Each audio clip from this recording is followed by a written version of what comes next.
而且那个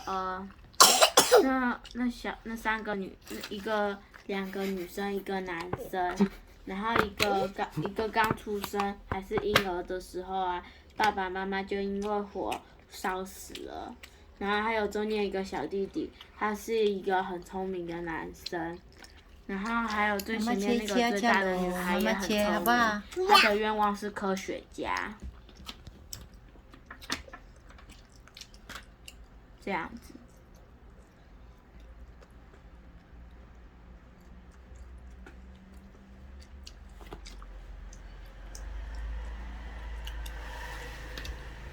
爸爸，如果是你，你会选择看那本书吗？怎么了吗？哦。